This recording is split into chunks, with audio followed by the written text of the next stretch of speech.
গোপালগঞ্জে এনসিপির সমাবেশে হামলার প্রতিবাদে ঢাকা বিশ্ববিদ্যালয়ে অবস্থান নিয়েছে ইনকিলাব মঞ্চ। সেখানে আছেন সহকর্মী সাজিদ আরাফাত, যুক্ত হচ্ছে তার সঙ্গে। সাজিদ, আপনি ঢাকা বিশ্ববিদ্যালয় এলাকায় আছেন, সেখানকার সর্বশেষ খবর আমাদেরকে একটু জানাবেন।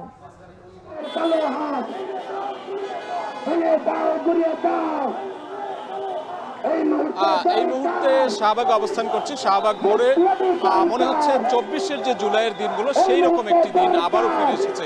কেননা এই মুহূর্তে জুলাই মঞ্চ নামক একটি সংগঠন এখানে তারা অবস্থান করছে এবং স্লোগানে মুখর করে রেখেছে প্রতিবাদ স্লোগান, প্রতিবাদ। সেই প্রতিবাদী স্লোগান কিন্তু আমরা দেখতে পাচ্ছি, শুনতে পাচ্ছি। এর একটি ঘটনাকে কেন্দ্র করে আসলে গোপালগঞ্জে আজকে এনসিপির সমাবেশে আজকে যে ন্যাক্কারজনক হামলা হয়েছে, সেই হামলার প্রতিবাদে কিন্তু আবারও ফুসে উঠেছে এই যে ছাত্র জনতা।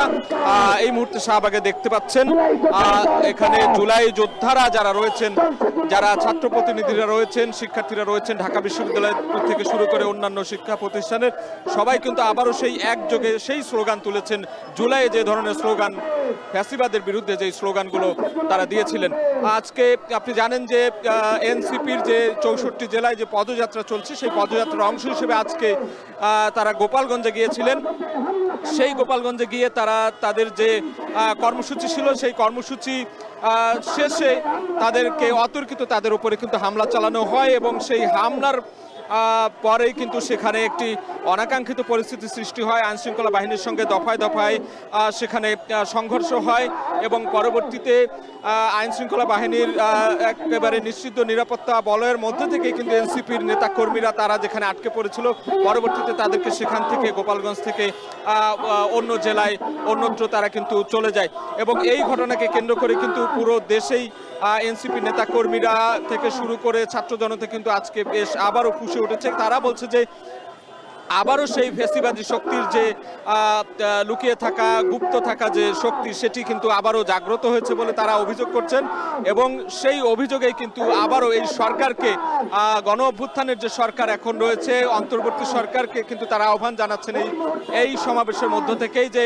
আইনশৃঙ্খলা রক্ষাকারী বাহিনীর যে অবস্থান কিংবা তাদের যে কঠোর নিয়ন্ত্রণের যে বিষয় এবং সরকারের পক্ষ থেকে যে পদক্ষেপ, সেগুলো যাতে দুর্বল না হয়ে যায়, সেগুলো যাতে আরও সুসংহত হয়, সেই জায়গাটি জোরদার করার কিন্তু বার্তা তারা এখান থেকে দিচ্ছেন। এবং সেই যে জুলাই আগস্টের গণহত্যা চালানো যে দল আওয়ামী লীগ, সেই আওয়ামী লীগ গোপালগঞ্জে তাদের যে একটি ঘাঁটি রয়েছে, সেখান থেকে তারা আবারও যে আজকে যেভাবে তারা আক্রমণ চালালো, যেভাবে তারা অতর্কিতভাবে হামলা চালালো, সেই হামলার প্রতিবাদে কিন্তু আমরা দেখছি যে আবারও সেই স্লোগান কিন্তু জুলাইয়ের স্লোগান ফিরে এসেছে এই শাহবাগে। এবং এই শাহবাগে এই মুহূর্তে জুলাই মঞ্চ যে সংগঠনটি রয়েছে তারা আন্দোলন করছে, তারা এখান থেকে স্লোগান দিচ্ছে, প্রতিবাদী কর্মসূচি পালন করছে। এবং এছাড়া কিছুক্ষণ আগে আমরা দেখেছি ইনকিলাব মঞ্চ, তারাও একটি এখানে প্রতিবাদী মিছিল করেছে এবং বাংলা মোটরে এনসিপির যে কার্যালয় রয়েছে সেদিকেও কিন্তু আমরা বেশ অনেককেই দেখেছি তাদেরকে প্রতিবাদে অংশ নিতে। এবং সেই সঙ্গে অন্যান্য যে রাজনৈতিক দলগুলো আছে তারা কিন্তু সবাই নিন্দা জানিয়েছে এবং এই যে আজকের যে ন্যাক্কারজনক ঘটনা, সেই ঘটনার বিচার দাবি করেছে এবং সেই ঘটনাকে কেন্দ্র করে আবারও যাতে ফ্যাসিবাদ মাথাচাড়া দিয়ে উঠতে না পারে দেশে, আবারও যাতে সেই 24 গণহত্যা, জুলাই আগস্টে যে গণহত্যাকারী দল, সেই গণহত্যাকারী দল আবার যাতে মাথাচাড়া দিয়ে উঠতে না পারে, আবার যাতে অনাকাঙ্ক্ষিত পরিস্থিতি, ছাত্র হত্যা বা মানুষ হত্যার যে রাজনীতি, সেই হত্যার রাজনীতি যাতে ফিরে না আসে, সেই জায়গা থেকে কিন্তু এখানে প্রতিবাদ করছেন তারা। এবং তাদের সেই স্লোগানে আমরা দেখছি সেই কথাগুলোই তারা তুলে ধরছেন এবং তারা বলছেন ভিন্ন দল, ভিন্ন মত এবং দেশের প্রশ্নে ঐক্যমত, এই ঐক্যমত থাকার আহ্বান কিন্তু তারা জানাচ্ছেন এবং দল মত নির্বিশেষে আবারও যাতে হত্যা রাজনীতি বা যে ধরনের হত্যা আমরা দেখেছি, ছাত্র হত্যা কিংবা সেই যে ন্যাক্কারজনক হামলা জুলাই আগস্টের 24 জুলাই আগস্টের যে গণ অভ্যুত্থান হয়েছে ছাত্র জনতার মাধ্যমে, সেখানে যে হত্যার রাজনীতি চলেছে সেটি যাতে আবারও ফিরে না আসে, সেই দাবি কিন্তু তারা করছেন। এবং আমরা জানতে পেরেছি যে কিছুক্ষণ পর সন্ধ্যা 7টায় এখানে জুলাই সনদের ব্যাপারেও কিন্তু একটি আওয়াজ উঠেছে, একটি দাবি উঠেছে, সেই দাবিতেও এখানে সংবাদ সম্মেলন হবে এবং অন্যান্য বিভিন্ন রাজনৈতিক দলের কাছ থেকেও কিন্তু আমরা অফিসিয়ালি বার্তা পেয়েছি নিন্দাজনক, এবং এই হামলার প্রতিবাদ কিন্তু জানিয়েছেন অনেকেই।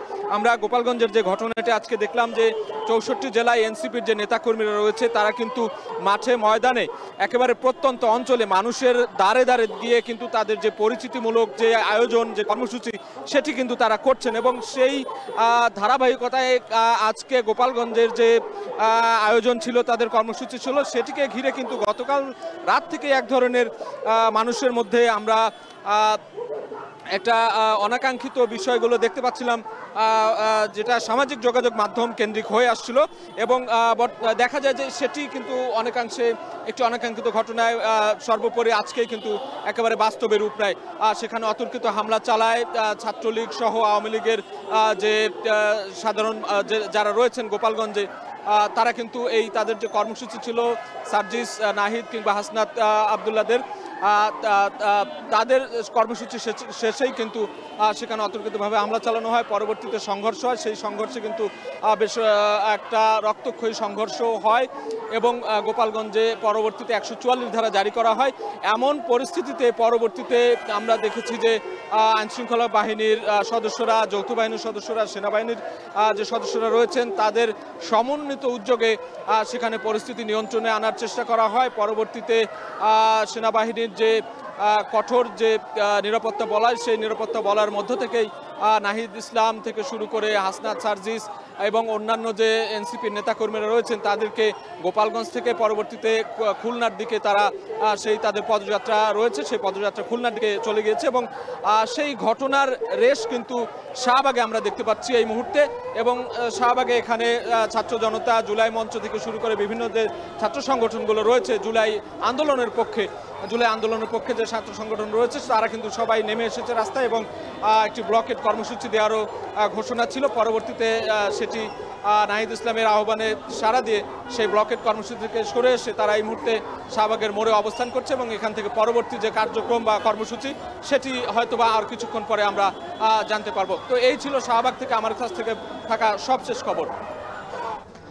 শাহবাগ থেকে যুক্ত হয়েছিলেন সহকর্মী সাজিদ আরাফাত। গোপালগঞ্জে এনসিপি নেতাকর্মীদের গাড়ি বহরে হামলার পরে সারা দেশেই কিন্তু ছাত্র জনতা থেকে শুরু করে এনসিপি নেতাকর্মীরা বিক্ষোভে উত্তাল হয়ে উঠেছে সারা দেশ। সেই খবরই একের পর এক জানাতে যুক্ত হচ্ছিলেন আমাদের সহকর্মীরা। আরও সহকর্মীরা আমাদের সঙ্গে যুক্ত হবেন, তবে তার আগে দেখছেন এখন জনপদে।